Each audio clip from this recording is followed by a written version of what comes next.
Our studio presents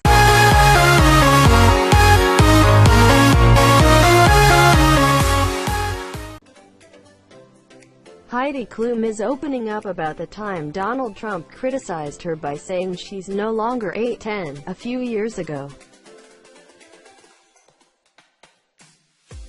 The 45-year-old America's Got Talent star talked out in an interview with Elle. He was always actually very nice to me. So then it was very strange.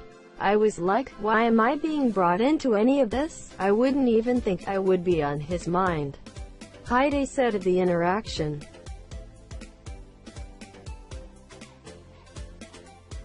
She also discussed about working with Simon Cowell. Since the day I met him, everyone was always like, Simon's coming, very afraid of him.